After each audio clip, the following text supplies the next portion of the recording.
Meanwhile, what's happening in Chicago? So Chicago is a mess, and we're seeing so much crime there. We're seeing every Monday morning we get the numbers on how many people were killed over the weekend. You've covered it. And Donald Trump says enough is enough. We want to clean up this city. But the Democrats who are in charge of that city and that state are going against Donald Trump and saying, we don't want the National Guard here. In fact, Brandon Johnson is setting up these ICE-free zones so that the federal agents can't get close to city property. You can't do that. I mean, so are you going to house people the way you put illegals? You're going to put them back in the State House or in the City Council Center? I don't even understand it. But here's Pritzker and Johnson yesterday. We cannot allow them to rampage throughout our city with no checks or balances. Nobody is above the law. If we break the law, you should be held accountable. If Congress will not check this administration, then Chicago will. I refuse to let Donald Trump, Kristi Noem, and Gregory Bovino continue on this march toward autocracy. Their plan all along has been to cause chaos. The state of Illinois is going to use every lever at our disposal to resist this power grab and get Noem's thugs the hell out of Chicago. I'm not afraid. I am not afraid, and I won't back down. So there's thugs literally running the streets of Chicago. ICE agents are thugs. Yeah. Meanwhile, you got gangbangers that are running the streets of Chicago on a day-to-day basis. I haven't heard a press conference from this governor on how he's going to combat crime. Meanwhile, you got Border Patrol agents, ICE agents that are under attack right now. Literally, there's a bounty that was released. Juan Espinoza Martinez, they got his screenshots off his Snapchat because he thought it was just going to disappear. They got him in custody now, but he was releasing that he was willing to pay, and he works for the cartel, of course, $2K on info on these agents, and then $10K if you take them down. Now, what he means by taking them down is assassinating them. Yeah, you heard the governor talk about Greg Bovino. If you don't know who he is, he's the chief patrol agent.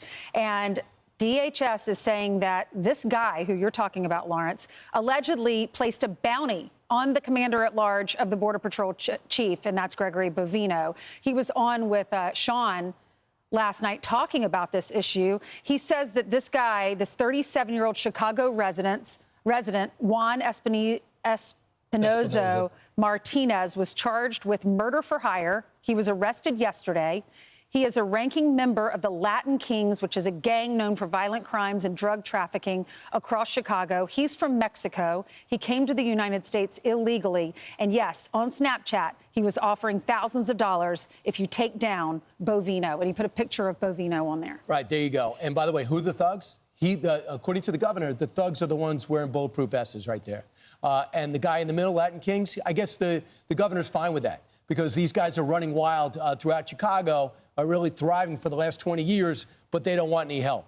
Matt Scarpino says this, targeting senior federal officers is a brazen and direct assault on the rule of law, and HSI will remain persistent, dismantling violent gangs like the Latin Kings that threaten public safety. So yesterday we found out the Texas National Guard is going to be able to go in to join those, in the governor's words, those thugs called ICE agents and Border Patrol and ATF and FBI in order to get crime under control, but illegal immigrants under control. I also thought the drama yesterday of the police superintendent coming out saying that cops help cops, which is inaccurate because we heard the transmission of cops being told we were told to stand down. You know, I love that he said you cannot box in federal agents. You're gonna get shot and law enforcement. Right. I like that he said that, but I don't think he's being candid when he comes out and says that we would never stand down and not help law enforcement agents because they didn't help law enforcement, and we heard and read the transmission of them saying we're told not to help. And you're exactly right. I appreciated his comments of saying, because he got the pushback. You got the National Police Union as well as the local police union saying, you cannot do that. You cannot not back. You get a 1033 or 1013 on a radio, officers that need to assist, you show up to the scene. Now, he later said in that press conference, to your point, Brian, that if you box him in, you're going to get yourself shot. Meanwhile, Sean Hannity had Greg Bovino. He is the person that's being targeted, the commander. He's not someone that sits at a desk like most commanders do. He's on the ground in Chicago. This is him responding to all of this that's happening in Chicago. Those assaults, those riots, that violence against federal officers, that happens every day here in Chicago.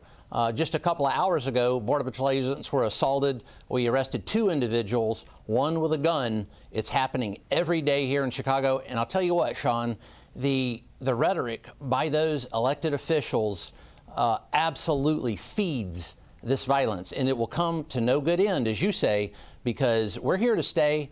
The National Guard's coming. It's coming for a reason. Definitely need the help here in Chicago, and look out, because we're here. Right. You just can't pick and choose what law enforcement did you back. Walking around, if you ask any American now, they go, yeah, we never said don't defund the police. Okay, we all know that they did, and some of those lawmakers have been voted out. But now you're doing it 7 years later, you're doing it again. You're calling our law enforcement agents thugs. You're saying that they're the problem. You're actually saying, you had this mayor come out and say Donald Trump wants to refight the Civil War. I mean, can you say something more irresponsible than that? It's just stupid. And last thing I would say, I know we got to move on.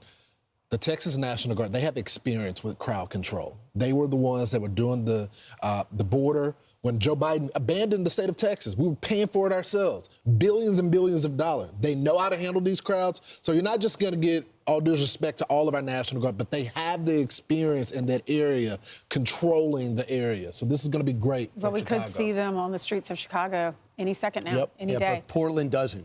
Portland can't have the National judge. Guard help, and they need the help. I'm Steve Ducey. I'm Brian Kilmeade. And I'm Ainsley Earhart. And click here to subscribe to the Fox News YouTube page to catch our hottest interviews and most compelling analysis.